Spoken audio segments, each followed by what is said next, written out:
Hello all of you, welcome to Edu Zentrum. और daily lecture series के अंदर जो हमारा फ़िज़िक्स का टॉपिक है वो कंप्लीट हो गया है। उसमें सिर्फ एक टॉपिक रहा है, वो मैं वीडियो आपको कभी भी पोस्ट करके डाल दूँगा। और आज से हम केमिस्ट्री का पोर्शन स्टार्ट करने वाले हैं, जिसका फर्स्ट जो लेक्चर है वो रहेगा एटॉमिक स्ट्रक्चर के ऊपर। ठीक है, तो एटॉमिक स्ट्रक्चर के बारे में देखते हैं। सबसे पहले डाल्टन्स का एटॉमिक थ्योरी देखते हैं क्या चीज़ है। In 1803 to 1808, atomic theory has been given by the John Dalton.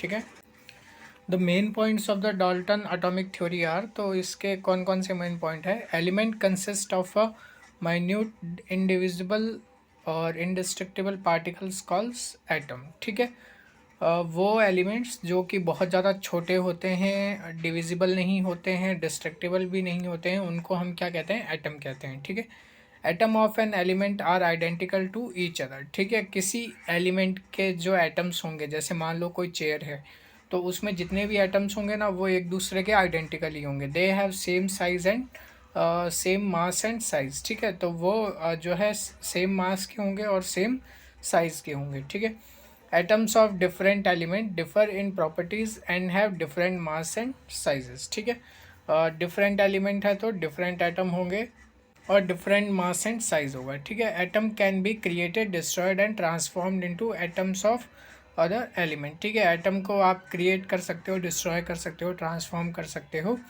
किसी अदर एलिमेंट के अंदर। ठीक है, एटम सॉरी ट्रांसफॉर्म नहीं कर सकते हो, जैसा आपने फर्स्ट में भी पढ़ा था कि इनडिविजिबल इनडिस्ट्रक्टिबल होता है। ठीक है, एटम के बारे में देखते हैं। The smallest particle of an element is called an atom. किसी भी एलिमेंट का जो सबसे स्मॉलेस्ट पार्टिकल होता है वो क्या होता है, एटम होता है।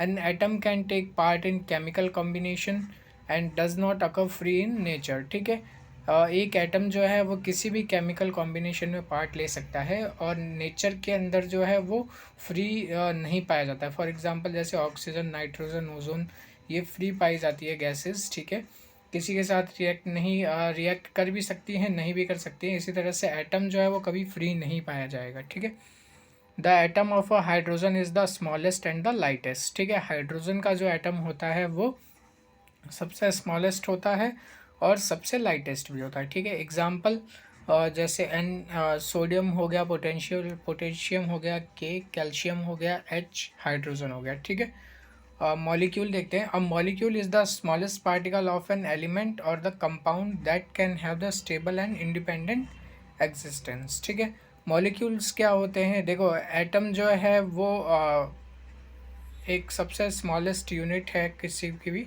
ठीक है, और बट वो इंडिपेंडेंटली नहीं रहते हैं। बट मॉलिक्यूल्स भी जो है वो सेकंड स्मॉलेस्ट हैं और वो इंडिपेंडेंट एग्जिस्टेंस रखते हैं। ठीक है, जैसे ऑक्सीजन, नाइट्रोजन, क्लोरीन, ठीक है, फॉस्फोरस और सल्फर, ये और भी हैं, बट इसमें जो एग्जांपल दे रखे हैं वो हमने देख लिए। मोल क्या होता है।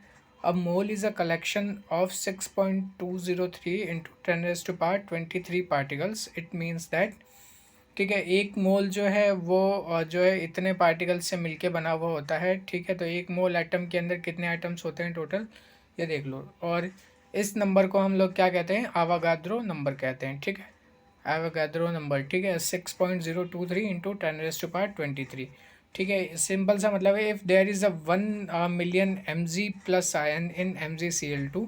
तो यहाँ पे देखो mg क्या है, 1 मिलियन है, और Cl2 क्या है, तो क्लोरीन के 2 एटम हैं। तो अगर 1 मिलियन mg है तो 2 मिलियन जो है वो Cl होगा। ठीक है, क्योंकि वहाँ पे जो वैलेंस है, वैलेंसी जो है वो कितनी है, Cl2 की है। ठीक है, एटॉमिक मास क्या है, the atomic mass of an element is the number which states that how many atoms of the mass of one atom of element is heavier than 1/12 mass of one atom of the carbon. ठीक है, atomic मास यही होता है कि कोई भी atom जो है वो कार्बन के 1/12 मास से कितना भारी है। ठीक है, atomic mass of an element, mass of one element, one atom of the element divided by 1/12 into mass of one atom. ठीक है, और actual mass of one atom कितना है, is equal to atomic mass in AMU into 1.66 into 10⁻⁻24 gram के, तो इससे multiply कर देंगे।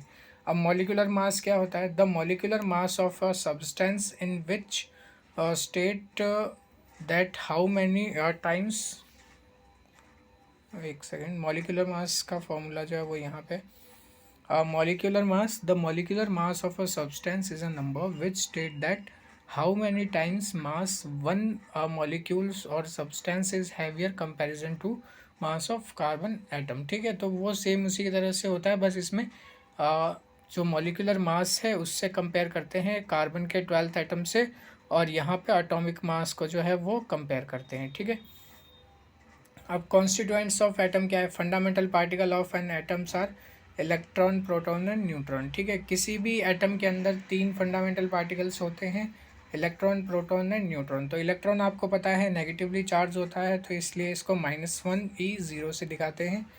ठीक है, और इलेक्ट्रॉन की डिस्कवरी किसने की थी? तो जे थॉमसन ने की थी। नेम किसने दिया था? तो स्टोनी ने दिया था। ठीक है, the relative charge of electron is -1 unit into absolute charge is -1.6 into 10⁻⁻19 कुलाम। ठीक है, या फिर अगर इलेक्ट्रोस्टैटिक यूनिट में लिखोगे तो -4.8 इंटू 10⁻⁻10 ESU। तो ये चार्ज ध्यान में रखना कितना है? 1.6 इंटू 10⁻⁻19। ठीक है, the relative mass of a electron is, relative mass जो है वो कितना होता है? 0.000543 एंड इट्स एब्सोल्यूट मास जो है वो कितना होता है? चार्ज देख लिया आपने, मास देख लो कितना है? 9.1 इंटू 10⁻⁻28। ठीक है, the charge and mass ratio जो है वो कितना है? -1.76 इंटू 10⁸ कुलाम पर ग्राम। यूनिट कितनी है? कुलाम पर ग्राम है। ठीक है, an electron was obtain from cathode ray experiment. ठीक है, इलेक्ट्रॉन को कैसे खोजा गया था? तो कैथोड रे एक्सपेरिमेंट से खोजा गया था। ठीक है, अब प्रोटॉन की बात करते हैं। अब proton has been discovered by Goldstein. ठीक है, नाम खोजा किसने था? गोल्डस्टीन ने खोजा था, और नाम किसने दिया था? रदरफोर्ड ने दिया था। ठीक है, इसी तरह से इलेक्ट्रॉन का जो सर्च है वो किसने किया था? जे थॉमसन ने किया था। ठीक है, और नाम किसने दिया था? स्टोनी ने दिया था। प्रोटॉन का सर्च गोल्डस्टीन ने किया, और नाम किसने दिया? रदरफोर्ड ने। ठीक है, रिलेटिव चार्ज इस पर +1 यूनिट होता है, इसलिए इसको 1p1 से शो करते हैं।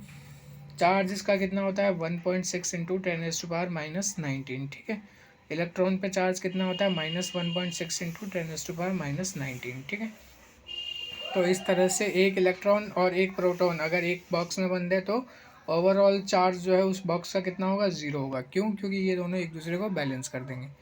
ठीक है, और 4.8 इंटू 10⁻⁻10 ESU होता है। इसका जो मास है वो कितना है? 1.00763 AMU। एब्सोल्यूट मास कितना है? 1.673 इंटू 10⁻⁻24। ठीक है, और इसके चार्ज और मास का रेशियो कितना आता है? 9.58 इंटू 10⁻4 कुलाम पर ग्राम। ठीक है, अब proton was obtain from the anode rays experiment. ठीक है, इलेक्ट्रॉन को कहाँ से निकाला था? कैथोड रे एक्सपेरिमेंट से। प्रोटॉन को कैसे निकाला है? एनोड रो एक्सपेरिमेंट से। ठीक है, न्यूट्रॉन क्या है? 0 n 1। ठीक है, न्यूट्रॉन के ऊपर चार्ज कितना होता है? 0 होता है। ठीक है, the neutron has been discovered by the James Chadwick. ठीक है, न्यूट्रॉन पे 0 चार्ज होता है। रिलेटिव मास कितना होता है? 1.00863 होता है। एब्सोलूट मास कितना होता है? तो 1.675 इंटू 10⁻⁻24 होता है। ठीक है, चार्ज और मास का रेशियो जो है वो 0 होता है। क्यों? क्योंकि इस पर जो मास होता है वो कितना होता है? 0 होता है। ठीक, सॉरी, चार्ज जो है वो कितना होता है? 0 होता है। ठीक है, न्यूट्रॉन को जो है वो रेडियो एक्टिव फिनोमिना से पता किया गया था। फॉर्मूला क्या है? 9 B बेरिलियम 4 और 4 हीलियम 2 अल्फा पार्टिकल से, और इस तरह से न्यूट्रॉन आपको मिला था। ठीक है, एटॉमिक नंबर क्या होते हैं? द नंबर ऑफ प्रोटॉन और electron in atom of element is called the atomic number. ठीक है, किसी भी एटम के अंदर जो है प्रोटॉन और इलेक्ट्रॉन के कितने नंबर हैं तो वो क्या कहलाता है? उसका एटॉमिक नंबर कहलाता है। It is denoted by Z। ठीक है, इसको Z से डिनोट करते हैं। ठीक है, Z is equal to small is equal to P। ठीक है, इलेक्ट्रॉन और प्रोटॉन के बराबर। Where E is equal to number of electron, P is the number of electrons. ठीक है, सॉरी, प्रोटॉन्स। मास नंबर हो गया, आइसोटॉप, एटॉमिक नंबर कर लिया। Atomic, according to Moseley's law atomic number of an element is more fundamental property than its atomic mass. ठीक है, Mosley ने बोला था कि एटॉमिक नंबर जो है वो एटॉमिक मास से ज़्यादा फंडामेंटल प्रॉपर्टी है। ठीक है, अब मास नंबर क्या होता है? The sum of number of proton and neutron in an atom of element is called mass number.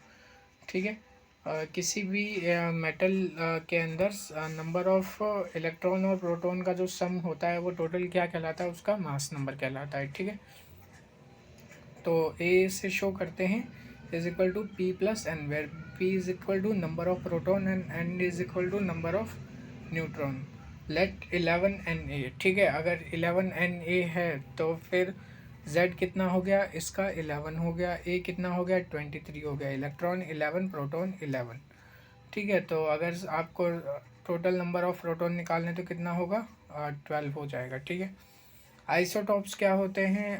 There are the atoms of element having the same atomic number but different masses. ठीक है, बहुत सारे ऐसे element होते हैं जिनका जो atomic number है वो सेम होता है पर जो उनका मास है वो अलग अलग होता है। जैसे कि कार्बन का देखो तो एटॉमिक नंबर कितना है? 6 है। ठीक है, बट उनके जो एटॉमिक मास है वो कितना है? एक का 12 है, 13 है और एक का 14 है। तो इसको हम लोग क्या कहते हैं? आइसोटॉप कहते हैं। ठीक है, सेम चीज़ हाइड्रोजन के साथ है, 1H1, 2H1, 1H2 और 1H3। ठीक है, जिसको हम लोग अलग अलग नाम देते हैं, प्रोटियम, ड्यूटेरियम एंड ट्रिटियम। ठीक है, ट्रिटियम जो होता है हाइड्रोजन का वो एक रेडियो एक्टिव एलिमेंट होता है। ठीक है, the isotope of proton and electrons are the same but number of neutrons are different. ठीक है, आइसोबार क्या होते हैं? ठीक है, जिनके elements having the same mass number but the different atomic numbers. ठीक है, जिनके मास नंबर जो है वो सेम होते हैं पर जो एटॉमिक नंबर है वो अलग अलग होते हैं। ठीक है, इसी तरह से आइसोटोन है। तो ये बाकी जो बच गया ये हम कल के लेक्चर में करेंगे। और ये थोड़ा सा बड़ा लेक्चर टॉपिक है, इस वजह से इसके 2 लेक्चर आ रहे हैं। तो एक लेक्चर आपको कल मिल जाएगा और बाकी एग्ज़ाम आपके पास में आ रहे हैं तो आप पढ़ाई करते रहिए। और हमारे लेक्चर आपको अच्छे लगते हैं तो चैनल को लाइक, शेयर और सब्सक्राइब कीजिए। Thank you.